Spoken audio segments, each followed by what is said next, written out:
갓길에서 승용차 관련 사고를 처리하고 있으니까 주변으로 7km 구간 정체 참고하셔야겠습니다. 오늘 대체로 영하의 날씨가 이어진다고 합니다. 이럴 때는 도로 살얼음에 각별히 유의해 주셔야 할 텐데요. 터널과 같은 그늘진 곳을 지나신다면 20% 이상 속도를 줄여서 이동해 주시기 바랍니다. 지금까지 한국도로공사 교통센터 정찬호였습니다.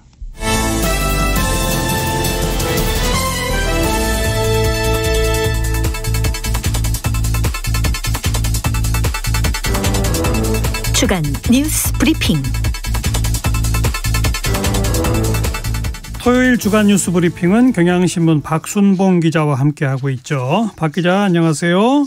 네, 안녕하세요. 코로나 확진자 증가세가 정말 무섭네요. 네, 오늘 발표된 신규 확진자는 36,362명이었습니다. 3만 명으로 훌쩍 넘긴 거고요. 예. 지난달 26일에 처음 1만 명을 넘었거든요. 그리고 일주일 뒤인 지난 2일에 2만 명을 넘었습니다. 그러니까 일주일 만에 1만 명에서 2만 명대가 됐고요.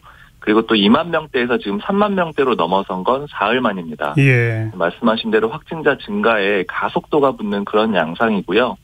이렇게 된 거는 지금 방역당국이나 전문가가 예상한 대로 오미크론이 지배종이 되면서 이렇게 확진자가 폭증을 하고 있는 겁니다. 게다가 더 우려스러운 거는 설 연휴 영향은 아직 나타나지 않았거든요. 네. 다음 주부터 본격적으로 나타날 걸로 방역당국이 그렇게 보고 있는데 그렇게 되면 확진자 규모는 더 큰 폭으로 증가할 수가 있습니다. 다만 그래도 다행인 점은 아직 위중증 환자나 사망자 증가로는 이 숫자가 이어지지는 않고 있거든요. 예. 오늘 0시 기준으로 위중증 환자는 269명이었고요. 전날보다 12명 늘긴 했는데 8일 연속으로 200명대를 유지하고 있습니다. 그리고 사망자는 22명이었습니다. 물론 숫자가 적다고 할 수는 없지만 저희가 델타 변이 한참 늘었을 때 전해드릴 때는 하루 사망자가 100명을 넘기도 했었거든요. 그렇죠. 그에 비해서는 상대적으로 적은 숫자입니다. 정부는 일단 그 사회적 거리두기 조정안을 2주 동안 현행 유지하기로 결정했죠? 네. 지금 현재 단계를 2주 연장을 해서 오는 20일까지 유지하기로 했습니다. 현행 거리두기 단계를 다시 한번 요약해드리면 일단 사적 모임은 최대 6인까지 가능하고요. 그리고 영업시간은 오후 9시 혹은 오후 10시까지로 나눠지는데 오후 9시까지 가능한 대표적인 시설은 식당, 카페, 유흥시설, 목욕탕, 노래방, 실내체육시설 그러니까 헬스장 같은 곳들 얘기를 하겠죠. 예. 그리고 오후 10시까지 가능한 시설은 학원, PC방, 영화관입니다. 사실 확진자 숫자로만 보자면은 거리두기 단계를 강화하는 게 맞는 그런 수준이잖아요. 네, 그렇긴 하지만 오미크론이 델타 변이 바이러스보다 전파력은 강한데 치명률은 낮다고 보기 때문에 이런 특성을 고려해서 현행 단계를 유지하기로 한 겁니다.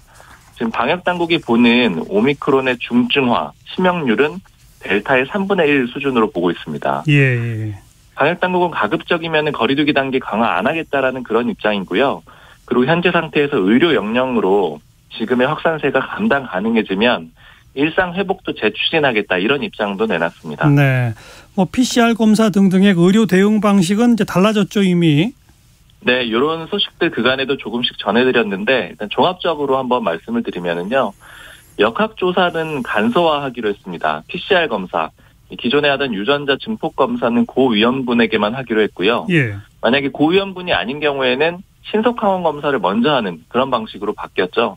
그리고 이 역할을 일부 병원하고 의원을 호흡기 전담 클리닉으로 지정을 해서 맡겼습니다. 예. 그런데 이 과정에서 검사비를 가지고 조금 혼선이 있었어요. 원래 기존에 PCR 검사 보건소에서 받으면 무료였잖아요. 그렇죠. 그런데 신속항원 검사 같은 경우에는 일부는 무료이기도 하고 일부는 유료이기도 하거든요. 어떨 때 무료고 어떨 때 유료예요? 네, 증상이 있는 경우에는 무료입니다. 이때는 건강보험이 적용이 돼서 무료로 가능하고요. 그리고 그런데 무증상이라고 하더라도, 즉 무증상일 때는 비급여로 비용이 발생을 하는데 이 무증상이라고 하더라도 방역 패스가 필요한 경우에는 지금 신속항원 검사를 받도록 그렇게 돼 있거든요. 예. 이런 경우는 또 무료라고 합니다. 근데 이런 세부적인 내용을 시민들이 잘 모르기 때문에 이제 왜 무료라고 했는데 병원비를 받느냐 이런 혼선이 일선에서 좀 나왔습니다. 예. 그리고 두 번째로 코로나19 먹는 치료제 대상을 확대하기로 했는데 지금 현재는 만 60세 이상 그리고 면역 저하자에 한해서 처방을 해왔거든요. 그런데 다음 주 월요일 오는 7일부터는 이 대상을 늘리기로 했습니다. 이 대상자가 되는 거는 추가되는 곳은 50대 이상 고위험군 기저질환자인데요. 예. 일단 뭐 고혈압, 같은 그런 심혈관 질환이나 당뇨, 만성 신장 질환 이런 걸 앓고 있는 50대를 대상으로 투약 대상을 늘리기로 한 겁니다. 그리고 재택 치료도 좀 적극적으로 활용을 하게 되면서 효율화 방안도 어제 발표를 했는데 모니터링 횟수를 좀 줄였습니다. 원래 기존의 저위험군은 하루에 2번 모니터링을 했었는데 이걸 1번으로 바꿨고요. 그리고 고위험군은 3번을 했는데 2번으로 바꿨습니다. 즉 이렇게 되면은 의료기관에 조금 부담이 줄잖아요. 그래서 대상으로 하는 이 대상자는 의료기관별로 100명에서 150명으로 늘렸습니다. 그러니까 숫자는 좀 줄이고 더 많은 환자 관리하는 방식으로 전환하겠다라는 겁니다. 알겠습니다. 이제 정치권 소식으로 엊그제 목요일 여야 대선 후보 4인 첫 토론회가 있었죠. 이 주요 발언들부터 좀 정리해 볼까요? 네, 지난 목요일 오후 8시부터 2시간 동안 KBS를 비롯해서 방송 3사 주간으로 진행이 됐고요. 그 사회는 정관용 선생님이 맡으셨잖아요. 쟁점이 됐던 발언들 좀 요약해서 전해드리면 첫 번째는 부동산 정책 분야부터 보면은요. 공통 질문이 있었거든요. 대통령이 되면 가장 먼저 손볼 부동산 정책이 무엇이냐 이런 취지의 질문이 있었습니다. 여기에 대해서 이재명 민주당 후보는 대대적인 확대 정책이 1순위 정책이다 이렇게 답변을 했어요. 그러니까 공급에 중심을 두겠다라는 그런 취지인 거고요. 그리고 윤석열 국민의힘 후보는 대출 규제 완화 그리고 임대차 3법을 손보겠다 이런 얘기를 했습니다. 임대차 3법이라는 거는 전월세 상한제, 계약갱신 청구권제 이런 것들이 포함되어 있는 법을 얘기합니다. 그렇죠. 그리고 심상정 정의당 후보는 집 없는 서민에게 44% 우선적으로 주택을 공급하겠다 이런 약속을 했고요. 안철수 국민의당 후보는 현재 61%인 자가 보유율을 대통령 임기 말까지 80%로 올리겠다라고 했습니다. 그리고 이 과정에서 안철수 후보가 이재명 후보한테 문재인 정부의 후계자이지 않느냐 이런 질문을 하거든요. 근데 여기에 대해서 이재명 후보는 후계자는 아니다. 이재명 정부는 새로운 정부다 이렇게 얘기를 했고요. 그리고 또 안 후보가 문재인 정부 부동산 정책에 대해서 점수를 매겨봐라 이렇게 이재명 후보에게 물으니까 매우 잘못됐다 이렇게 평가를 했습니다. 즉 그간에 꾸준히 얘기를 해왔던 차별화 정책이라고 볼 수가 있어요. 그리고 윤 후보 공약 중에 윤석열 후보 공약 중에 군필자에게 청약 가점 5점을 준다라는 그런 내용이 있거든요. 맞아요. 네, 이 공약을 안철수 후보가 토론회에서 거론을 하면서 청약 가점 5점 주는 거는 큰 의미가 없다 이렇게 지적을 해요. 그러면서 윤 후보한테 청약 가점 만점이 몇 점이냐 이렇게 질문을 하는데 윤석열 후보는 40점이라고 답을 합니다. 그랬죠. 실제 만점은 84점입니다. 예. 그리고 외교안보 분야로 넘어가서 여기에서도 공통 질문이 있었는데 북한, 미국, 중국, 일본 4개국 가운데 대통령이 되면 어느 정상을 먼저 만날 것이냐 이런 공통 질문이 있었거든요. 맞아요. 근데 여기에 대해서 이재명 후보는 국익 중심 실용 외교가 중요하다. 어디를 먼저라고 할 필요가 없고 상황에 맞추겠다 이렇게 답변을 했고요. 예. 윤석열 후보는 미국, 일본, 중국, 북한 순으로 만나겠다 이렇게 얘기를 했고 특히 민주당 집권 중에 한미 한일 관계가 무너졌다. 즉 이걸 복원하기 위해서 이런 우선순위를 제시했다라고 설명을 합니다. 예. 그리고 심상정 후보는 남북 정상회담을 1과제로 꼽았는데 북한이 지금 연이어 미사일도 발사하고 이런 상황이잖아요. 레드라인을 넘었기 때문에 대화가 절실하다라고 설명을 했습니다. 그리고 안철수 후보는 한미동맹이 가장 중요하다라고 하면서 미국과 먼저 만나겠다라고도 했고요. 그리고 사드 얘기가 많이 나왔죠? 네. 윤 후보가 앞서서 또 이 페이스북의 한 줄로 사드를 추가 배치하겠다 이런 입장을 내놓았었거든요. 그러니까요. 근데 이걸 두고 이재명 후보가 사드 배치는 수도권 방어에 도움이 안 되고 그리고 중국이 반발하기 때문에 경제를 망칠 수가 있는데 왜 하려고 하느냐 이렇게 질문을 합니다. 예. 그러니까 윤석열 후보는 고각으로 발사하는 경우에는 수도권에도 사드가 필요하다 이렇게 답변을 했고요. 그 위치는 여러 곳을 예로 들면서 군사적으로 향후에 정할 문제다. 이렇게 답변을 합니다. 예. 그리고 이외에도 대장동 의혹, 또 김건희 씨 녹취록도 언급이 됐었는데요. 일단 부동산이 주제일 때도 윤석열 후보는 이재명 후보한테 대장동 의혹을 언급을 했거든요. 그리고 또 자유주제로 토론을 할 때도 언급을 합니다. 그렇죠. 그런데 이재명 후보는 이 자리는 특검을 뽑는 자리가 아니다. 대통령을 뽑는 자리다. 그리고 경기도 감사 때 다 해명을 한 얘기니까 미래 얘기를 하자 이렇게 맞받아 쳤고요. 또 윤석열 후보는 엉뚱한 얘기만 한다 이렇게 공격을 하기도 했습니다. 예. 그리고 심상정 후보가 윤석열 후보한테 김건희 씨 녹취록 중에 일부를 언급을 하는데요. 이제 어떤 내용이냐면 이 김건희 씨가 나랑 우리 아저씨는 되게 안희정 편이다 이렇게 얘기를 한 내용이 있거든요. 맞아요. 근데 윤 후보는 그러면 이런 내용에 따르면 성범죄자인 안희정 씨의 편이냐 이렇게 심상정 후보가 묻습니다. 예. 그러면서 사과를 할 용의가 있느냐고 하는데 윤석열 후보가 안 해도 공적 위치에 있으니까 사과를 하겠다라고 하면서 사과를 합니다. 네.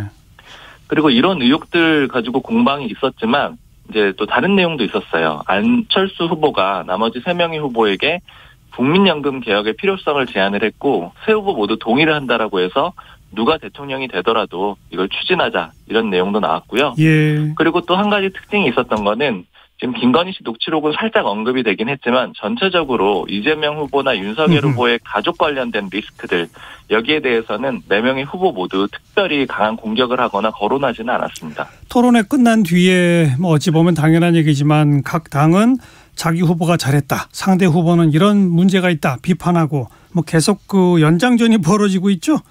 네. 당별로 자화자찬을 내놨는데요.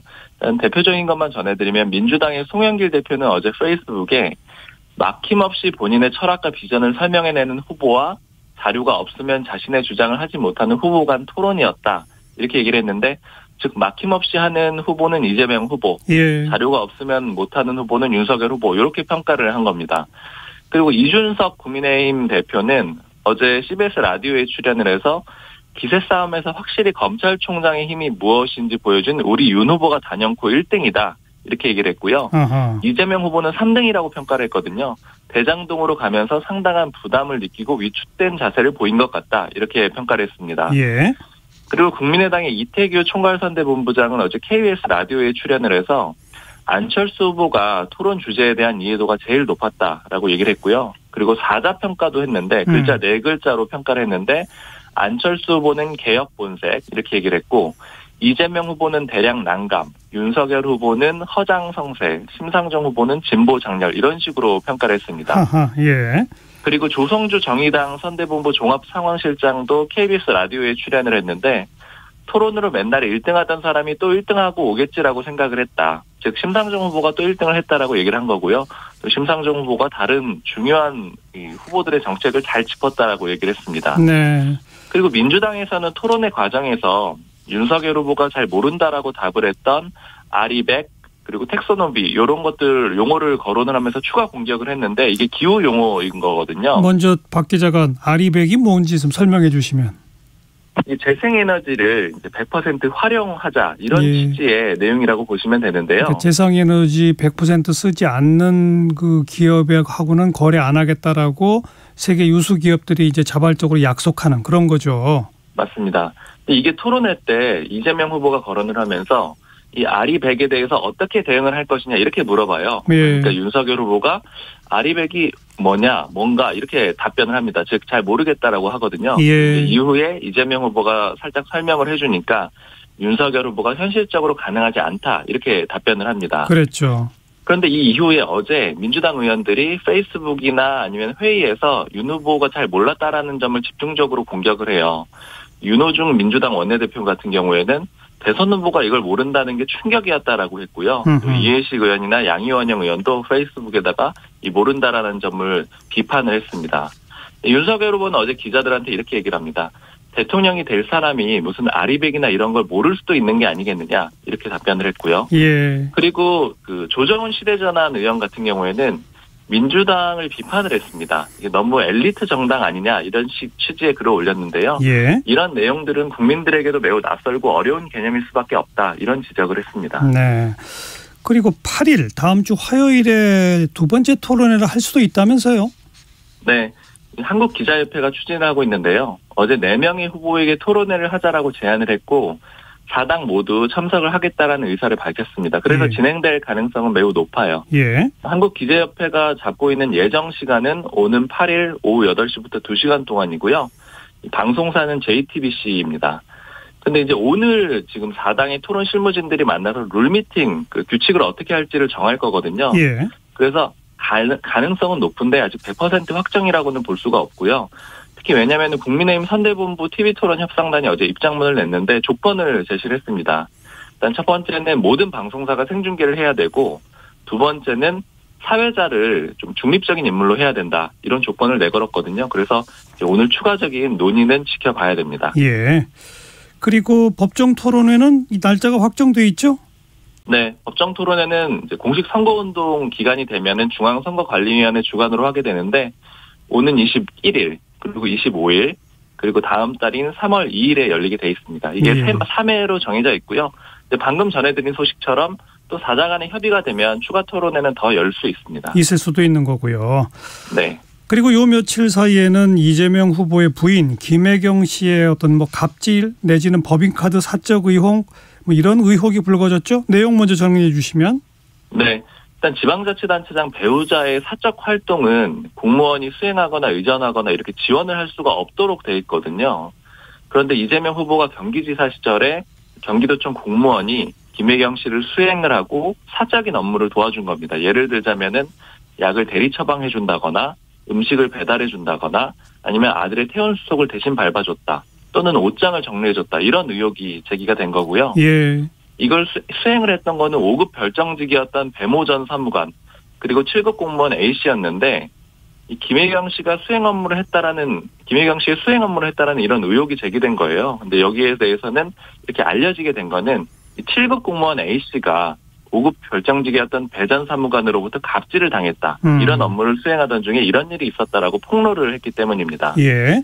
그리고 법인카드 사적 사용 의혹도 나왔는데 이렇게 일종의 김혜경 씨 수행팀이 운영이 됐고 개인적인 심부름을 해줬다라는 거잖아요. 근데 이런 과정에서 경기도의 법인카드를 사용을 했다라는 겁니다.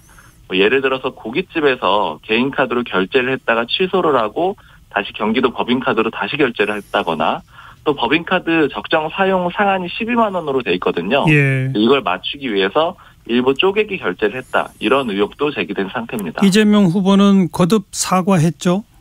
네, 어제 여의도 민주당 사회에서 두 번째로 사과를 했는데요. 어제 사과 내용을 전해드리면 제 공간관리 업무를 했던 공무원 중 피해를 당한 사례가 있다고 한다.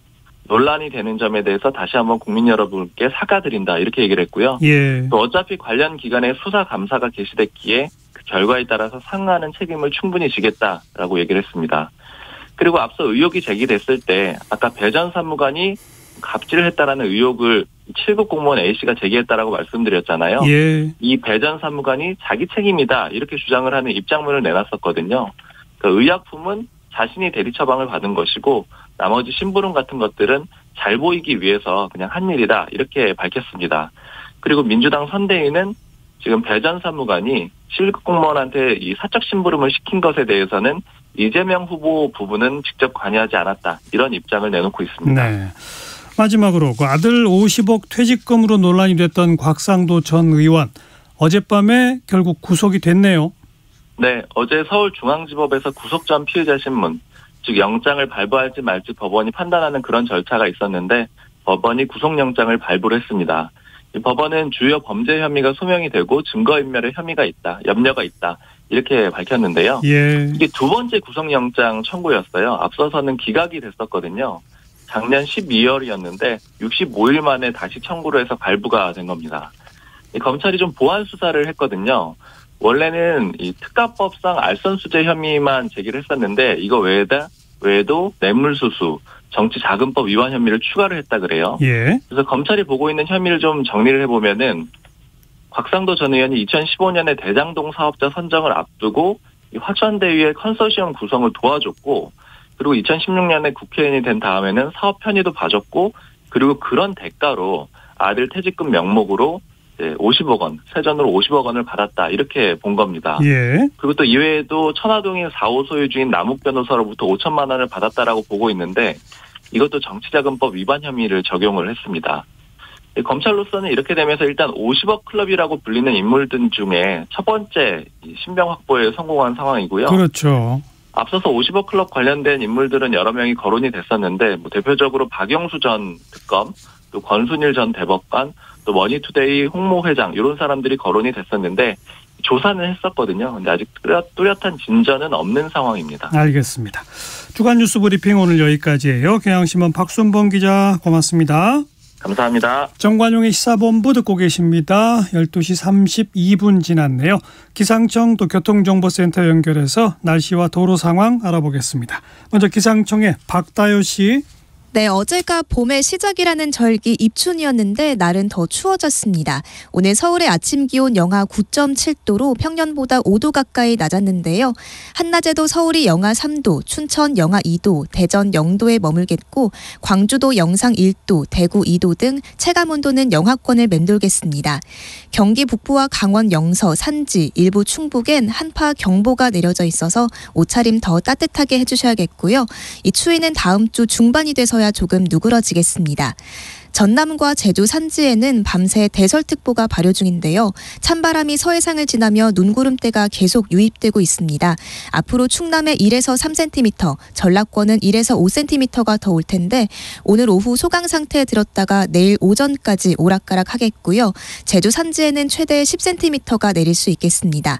울릉도 독도는 주말 동안 10에서 많게는 15cm까지 쌓일 수 있어서 오늘 밤 대설특보가 다시 내려질 가능성이 있습니다. 도로 살얼음과 빙판길에 주의하시기 바랍니다.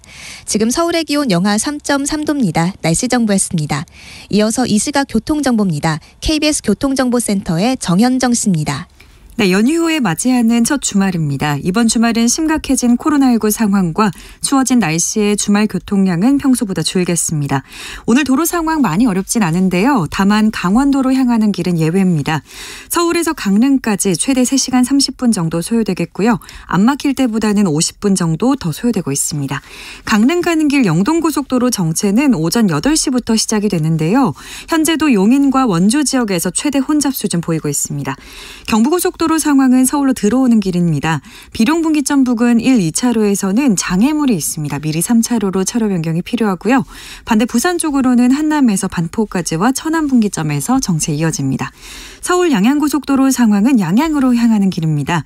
남양주요금소에서 화도까지 막히고요. 강변북로 일산 방향으로 반포대교에서 동작대교 사이 4차로에서 막혀 있습니다. 올림픽대로 잠실 쪽으로 동작대교에서 동호대교까지 어려운 흐름 이어지고요.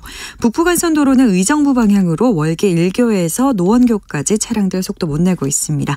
도로 위에 사고 소식 많으니까요. 앞차와의 안전거리 여유 있게 두시기 바랍니다. KBS 교통정보센터에서 정현정이었습니다.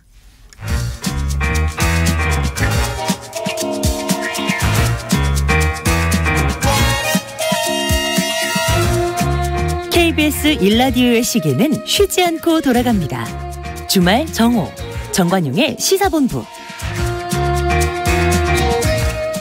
팩트체크는 언론이 해줄 것으로 믿고요. 네, 엊그제 있었던 대선 후보 첫 TV토론에서 이재명 후보가 윤석열 후보와 설전 중에 했던 말이 바로 이런 내용입니다.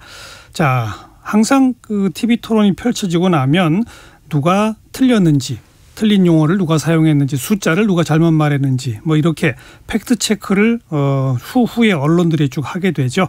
오늘 이걸 중심으로 이 엊그제 TV토론 좀 평가해 보기 위해서 팩트체크 전문 매체입니다. 뉴스톱의 김준일 대표를 오늘 스튜디오에 직접 초대했습니다. 어서 오십시오. 예, 안녕하세요. 예. 네.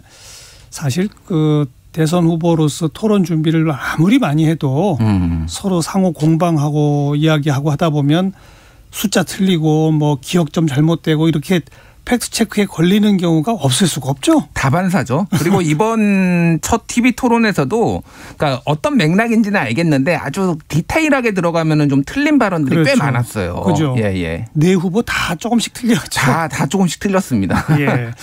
뭐 그리고 사실 뭐 어찌 보면 그걸 100% 안 틀리고 말한다는 것 자체가 좀 불가능한 거 아니에요? 그리고 또 이게 긍정적인 게 뭐가 있냐면은 뭐 완전히 허위 날조가 아니라 조금 틀렸으면은 그거를 예. 팩트 체크하는 과정에서 예. 또 이게 알려지기도 하고 바로잡기도 하고 하면서 또 사람들이 좀 더 관심을 갖게 되는 효과도 있더라고요. 그렇죠. 예. 네.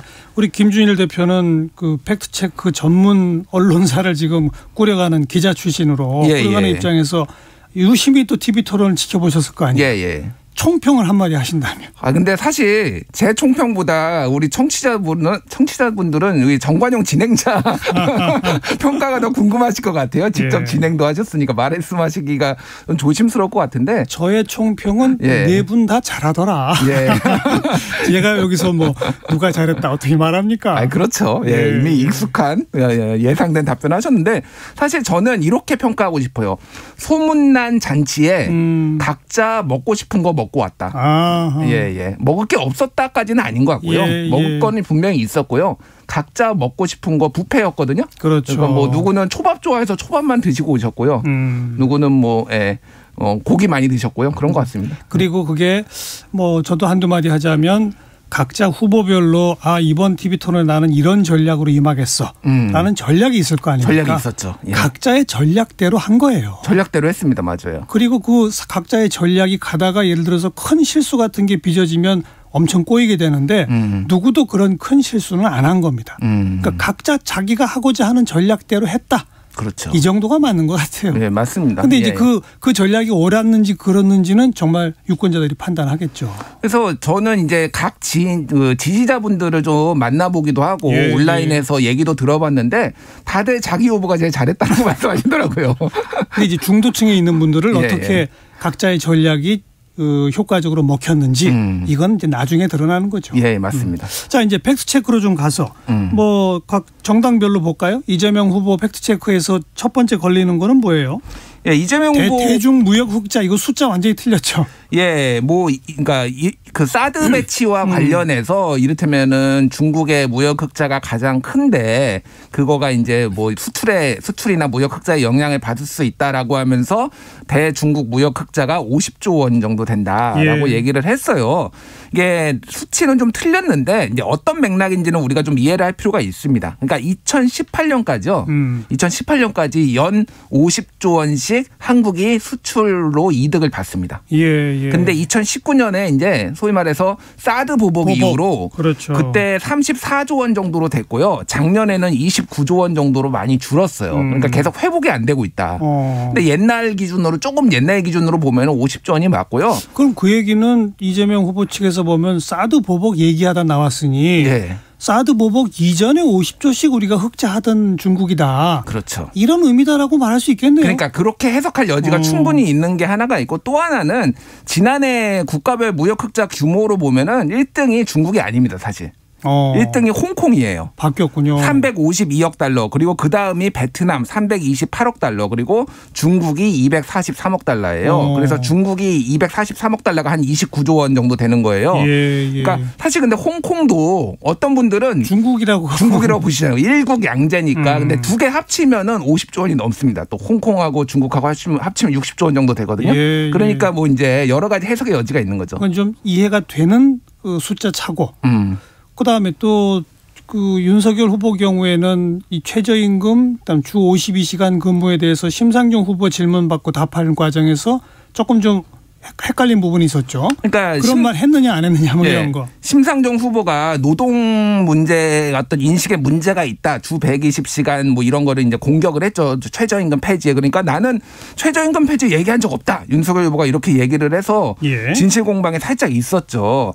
근데 이것도 약간의 맥락이 있습니다. 뭐냐면은 지난해 그러니까 11월 30일에 윤석열 후보가 충북 청주시에 위치한 2차 전지 강소기업 뭐 클레버를 방문해서 현장 이제 간담회를 했어요. 근데 이렇게 정확하게 워딩을 했습니다. 정부의 최저시급제, 주 52시간 제도 등은 단순 기능직이 아닌 경우엔 대단히 비현실적이라는 말씀이다.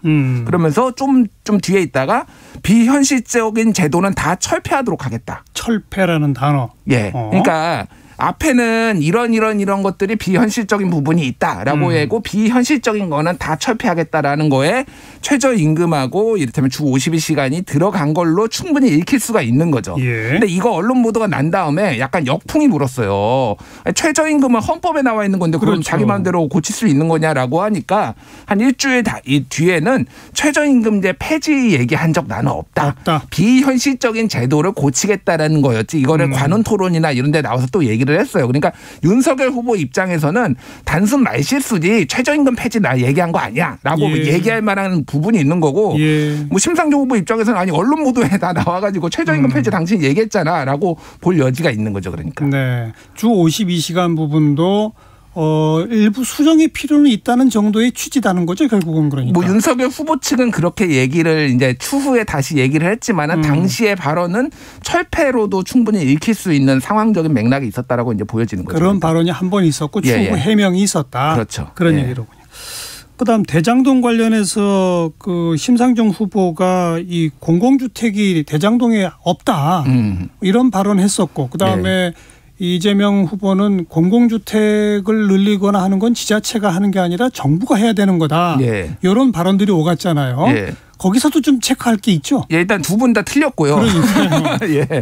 일단 지금 대장동 내의 임대주택은 전체 주택 비율의 6.72% 정도 있습니다. 그러니까 없는 건 아니에요.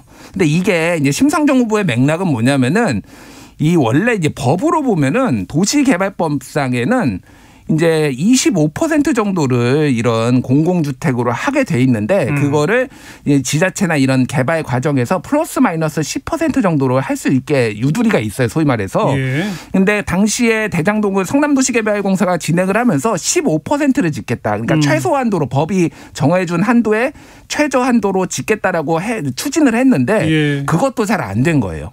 그래서 그 매각 그 소위 말해서 임대주택을 위해서 마련해놨던 매각 그 부지를 매각을 했습니다. 민간에게. 그게 그렇죠. A9, A10 부지라고 하는 건데 맞아요. 그거의 상당 부분이 화천대유의 이익으로 들어갔고요. 맞아요. 그거에 또 그 상당 부분이 현금으로 그 도시개발공사에 가가지고 그거를 현금 배당을 이제 시민들한테 하겠다 뭐 이런 내용들이 있었죠. 그러니까 사실은 6.72%는 너무 작다라는 게 심상정 후보의 취지였지만 하나도 없는 건 아니다. 없다고 말할 수는 없는 거죠. 그리고 또 하나는 이재명 후보 같은 경우에는 공공주택은 기초단체가 아니라 중앙정부가 만드는 거다라고 얘기했는데 이것도 이제 사실은 아닙니다. 그러니까 기초단체도 만들 수 있죠. 기초단체도 만들 수가 있어요. 그러니까 2013년에 성남시장 재직 시절에 이제 성남주식개발공사 설립 및 운영에 관한 조례가 이제 만들어졌는데 거기에 이렇게 써 있어요. 공사는 주택 및 일반 건축물의 건설, 개량, 공급, 임대 및 관리 등의 사업을 한다라고 해서 만들 수 있는 거예요. 그러니까 성남도시개발공사가 법적으로 이미 이제 가능한 건데 다만 엄청나게 많은 재원이 필요로 하니까 이런 거는 주로 LH나 이를테면 GH라고 부르죠. 경기도시개발공사 이런 좀 큰 단위에서 하는 거지 성남시 단위로는 하기가 힘들다라는 취지의 발언이지만은 엄격하게 얘기하면 틀렸다라고 볼 수가 있는 거죠. 네, 둘 다 틀렸다고. 그다음에 이제 그 윤석열 후보의 LTV 80%냐 90%냐 논란. 요거는 어떻게 된 겁니까? 그러니까 이재명 후보가 이렇게 얘기를 한 거죠. LTV 90%로 하기로 했다는데 그거 뭐 어떻게 된 거냐라고 하니까 아닙니다. 우리는 80%입니다라고 했는데 결과적으로 보면은 80%가 맞습니다. 그러니까 이게 어떻게 된 거냐면은 당시에 언론 보도가 이게 먼저 이재명 후보가 우리 LTV 90%까지 올리겠다라고 먼저 얘기를 한 거예요. 치고 나온 거죠, 한마디로 공약을. 그러니까 이 무주택자들한테는 좀 더 많은 대출을 허용하겠다라고 하고 나니까 그 전까지 윤석열 후보는 80%였거든요. 이 공약을 내세운 게 그러니까 저쪽에 치고 나오는데 우리도 치고 나가야 되는 거 아니야라고 내부 캠프에서 고려를 한 거예요. 검토를 한 것이 언론 보도로 나왔습니다. JTBC 언론 보도. 그래서 90이라는 숫자가 그때 등장했던 거죠. 그래서 그때 JTBC 언론 보도를 보면은 단독 윤석열도 LTV 90%까지 점점점 신혼부부 등의 저리 대출 해가지고 언론 보도로 나와서 윤석열 후보의 발언이 아니라 캠프 관계자의 발언으로 우리도 90% 한다. 이 검토하고 있다라는 건데 이게 공식 발표된 적은 없어요. 근데 이재명 후보 입장에서 보면은 아니 우리 거 따라한 거잖아라고 하면서 요거를 툭 건드려가지고 토론에서 얘기를 한 것이고 야 우리 그거 공식 발표한 적 없어라고 윤석열 후보는 얘기한 거고 이런 맥락이 있는 거죠. 그러니까. 이거는 뭐 누가 틀렸다고 말할 수 없네요. 조금 애매합니다. 누가 틀렸다고 말하기가. 자, 그다음 이제 사드 문제가 굉장히 그 공방을 오래 주고받았지 않습니까?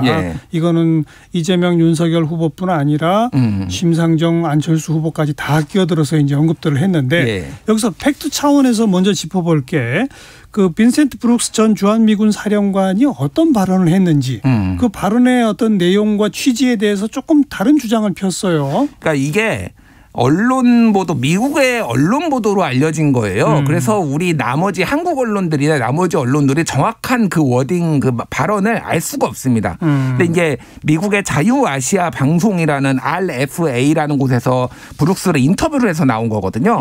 정확하게 당연히 브룩스는 영어로 했는데 이거를 한국어로 여기서 번역을 해서 올렸어요. 한국어 방송이 있기 때문에 이렇게 얘기를 했어요. 브룩스가 그 번역본에 따르면은 사드는 한국에 저고도 미사일용인 패트리어트 미사일 방어 체계 레이더와 한국의 그린파인 레이더 등 다른 미사일 방어 시스템과 통합해 북한의 미사일 위협으로부터 한국을 방어할 수 있습니다. 이것은 더 나은 통합 방어 시스템이 될 것입니다. 이렇게 얘기를 했어요. 예. 무슨 얘기냐면은 한국이 이미 가지고 있는 미사일 방어 시스템을 잘 운용을 해도 사드보다 나을 수 있다라는 건데 여기에서 이 언론의 제목은 브룩스 전 사령관 한국의 사드 추가 배치 불필요 이렇게 인용으로 했는데 그 발언이 불필요하다라는 발언이 나온 적은 없는데 기존 체제 잘 하면은 훨씬 더 유용하다라고 이제 브룩스는 그러니까 얘기를 한 거예요. 이미 배치된 고고도 미사일 요격 시스템인 사드 이미 그 기존부터 있었던 저고도 요격 시스템인 패트리어트 등등 이런 걸 잘 통합하면 된다는 말을 했다는 거고 예. 근데 그걸 이제 그 언론사는 해석컨대 기존 저고도 방어 체계와 이번에 새로 배치된 것까지 합하면 충분하다는 식으로 그러니까 추가 배치는 불필요하다는 식으로 해석한 거군요. 해석을 해서 제목을 세게 뽑은 거예요. 그러니까 근데 한국 언론들은 다 제목만 본 거죠. 그리고 정치권에서도 봤으니까 이재명 후보나 이제 심상정 후보는 불필요하다고 사드 배치 불필요하다고 주한미군 사령관이 얘기를 한 건데 이게 뭐 왜 사드를 왜 배치해 이렇게 얘기한 거고. 그랬죠. 윤석열 후보는 그거는 정확하게 그런 의미가 아니야라고 이제 반박을 하는 이런 좀 논쟁이 있었던 거죠. 어찌 보면 그 패트리어트 등등하고 통합시 운영하면 된다는 식으로 윤석열 후보가 설명한 거는 조금 더 디테일하게 들어간 거네요. 조금 더 제목보다는 디테일하게 들어간 건데 이제 중요한 거는 사실은 미국의 어떤 공식 입장, 한국 정부의 공식 입장은 예전에 2017년부터 일관되게 추가 배치는 필요 없다라는 게 문재인 정부의 입장이었고 미국의 공식 입장은 알려지진 않았어요. 근데 지금까지 언론 보도나 나왔던 거를 보면은 사드 추가 배치를 고려하고 있지는 않다라는 게 미국의 공식 입장이었거든요. 그거에 보면 이제 일맥상통한 건데 그러면은 만약에 윤석열 후보가 대통령이 된다라면은 미국에서는 고려하고 있지 않은데 제발 좀 우리나라에 배치 좀 해주십시오. 이제 이렇게 할 것인가에 이제 문제가 되는 거죠. 그러니까. 그리고 윤석열 후보 측은 또 그런 설명을 했어요. 주한미군이 운영하는 사드가 지금까지 논란이었다. 중국은 그걸 반대한 거다.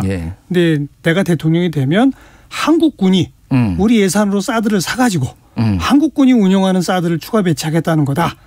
이거는 중국도 반대 안 한다. 이런 말도 한 적이 있었거든요. 과거에. 근데 이게 현실적으로 가능할까? 그건 아직 모르는 거죠. 그러니까 이게 사드가 고고도 미사일 방어거든요. 그러니까 고도 40km 이상, 150km 여기까지를 이제 막는 거예요. 그러니까 우리가 40km라고 하면 에베레스트 산이 8km거든요. 그러니까 에베레스트보다 한 5배 높은 8, 5, 40이죠. 그러니까 5배 높은 정도의 굉장히 높은 데서 날아오는 거예요. 그 이상에서. 그러니까 대기권이 한 100km 정도니까 우주에서 날아오는 거를 막는 겁니다. 근데 북한이 한국에 남한에 쏘는데 이거는 패트리어트 미사일 저고도에 낮은 거를 쏘지 이렇게 높은 거를 대기권 밖으로 날릴 이유가 없는 거죠. 그런데 그러니까. 윤석열 후보는 엊그제 토론에서 북한이 고각 발사를 할 수 있다고 얘기했잖아요. 그러니까 그럴 수도 있는 거 아닌가요? 모든 가능성을 배제를 할 수는 없죠. 배제는 할 수가 없는데 그게 효율성의 문제인 거죠. 그렇게 하느니 그냥 패트리어트 미사일 예전에 연평도 자주포로 그냥 그걸로 쐈잖아요. 가까운 거리는. 그런 게 훨씬 더 정확도가 높은데 그러니까 생각을 해보면 고각도라고 하는 거는 거의 80도 각도로 이렇게 높이 쏴가지고 대기권 밖으로 나갔다가 다시 떨어지는 건데 이렇게 되면은 맞는 쪽이 그러니까 공격 당하는 쪽이 그거를 방어할 만한 시간을 주는 거예요. 시간이 여유가 늘어나죠. 늘어나니까 이거는 공격하는 쪽에서는 비효율적인 겁니다. 그러니까 낮은 고도로 빨리 쏘는 게 패트리어트 미사일 같은 걸로 쏘는 게 대륙간 탄도 미사일을 북한이 남한한테 쏠 이유는 없다라는 거죠. 그러니까 이게 찬반의 논리가 이런 겁니다. 그러니까. 네. 아무튼 이게 이제 하나의 쟁점이 됐는데 그 앞에 이제 왜 제가 던진 공통 질문으로 미국, 일본, 중국, 북한 4개국 정상 누구 먼저 만나겠느냐. 이재명 후보의 경우는 우리는 국익 중심의 실용 외교해야 되니까 누구 먼저라고 딱 정할 필요도 없다. 상황에 맞춰서 유리한 거 하면 된다. 이렇게 답했고 반대로 윤석열 후보는 문재인 정부가 지나치게 친중 친북을 해왔고 한일 관계가 깨졌으니 미국 먼저 그다음 일본 그리고 중국, 그다음 북한 이렇게 순서를 딱 정했잖아요. 그렇죠. 그런 그 외교안보 전반을 바라보는 시각, 안보 전반에 대한 시각이 투영된 게 이 사드 논쟁 아닙니까? 그렇죠. 예, 그러니까 어느 부분이 틀렸다 맞다라고 100% 보기는 힘들어요. 그러니까요. 그래서 뭐 윤석열 후보의 주장이 틀렸다라고 저는 보지는 않습니다만 그러니까 효율성의 문제인 거죠. 사실은 한 도둑을 10경찰이 100경찰이 못 막는다는 얘기도 있잖아요. 그러면 다 모든 거를 방어를 할 것이냐 아니면은 가장 효율적인 방법으로 이제 대응을 할 것이냐 그런 차이인 것 같아요. 예. 그다음에 이재명 후보가 재벌 해체라고 주장했느냐, 재벌 체제 해체라고 주장했느냐. 이것도 잠깐 논란이 됐는데 사실은 두 발언이 다 있긴 있었죠. 다 있었습니다. 다 있었는데 대체적으로 이렇게 얘기를 해. 대선 출마 2017년 1월에 대선 출마 당시에는 이렇게 얘기를 했어요. 이재명이 만들고 싶은 나라는 아무도 억울한 사람이 없는 공정한 나라다. 이를 위해 최고 권력인 재벌을 해체해야 된다. 라고 이렇게 얘기를 한 게 이제 언론 보도가 됐는데 대부분의 발언은 사실은 재벌 체제 해체입니다. 그리고 이 재벌 해체가 논란이 되니까 당시에도 이재명 후보가 재벌 체제를 해체를 하자라는 거다라고 이미 해명 인터뷰를 설명을 한 거죠. 설명 인터뷰가 있습니다. 그래서 이거는 뭐 오해를 할 수 있게 한 부분이 있지만은 재벌 체제 해체가 맞다라고 보는 게 맞을 것 같아요. 그리고 안철수, 심상정 나머지 두 후보도 뭐 틀린 부분이 있는데 우선 심상정 후보의 경우는 25억짜리 부동산 갖고 있으면 종부세가 50만 원이다. 이거는 틀린 발언이었죠. 그러니까 정확하게는 25억 이하의 평균을 내보니까 50만 원. 거기에는 그러니까 이를테면은 뭐 10억짜리도 있고 정확하게는 11억부터 이제 종부세가 부과되니까 11억부터 25억까지를 다 평균을 내보니까 그게 50만 원이더라는 게 기재부의 발표가 작년 말에 있었어요. 그러니까 이거는 사실관계상으로는 명백히 틀린 발언이죠. 명백히 틀린 발언이죠. 25억이 50만 원은 절대 아니니까. 한 300만 원 정도 됩니다. 그러니까요. 한 300만 원 정도 되는데 어쨌든 이렇게 했으면 정확한 표현이죠. 25억 이하를 평균적으로 50만 원 정도 낸다. 그렇죠. 이렇게 하면 되는데 아무래도 이거 짧은 시간에 또 말을 하다 보면은 틀릴 수도 있다. 이렇게 볼 수 안철수 후보는 그렇게 딱 틀린 거 뭐 잡힌 거 없어요? 안철수 후보는 좀 틀렸다기보다는 이를테면 경항모에 투자를 해가지고 FX2를 우리가 뭐 사지를 못한다라는 부분에 있어서는 군사 전문가들의 얘기는 그것 때문에 못 사는 건 아니다. 우리나라가 그렇게 가난하진 않다. 뭐 이런 얘기들이 좀 논쟁이 있더라고요. 자, 이런 식으로 이제 앞으로도 TV 토론들이 계속 있으면 언론들은 발빠르게 팩트 체크들을 좀 해주시고. 심지어 빠를 때는요 생방송 중에 막 팩트체크 자막이 올라가는 언론사들도 있더라고요. 외국의 경우에. 그렇죠. 그런 시스템이 되기를 좀 기대해 보겠습니다. 오늘 뉴스톱의 김준일 대표 수고하셨어요. 감사합니다. 네, 정관용의 시사본부 토요일 1부 여기서 줄이고요. 잠시 후 2부에 뵙겠습니다.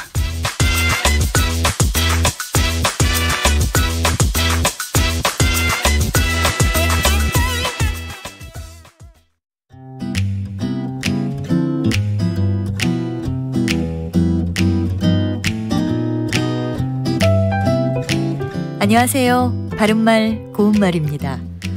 우리말에서 띄어쓰기가 복잡하게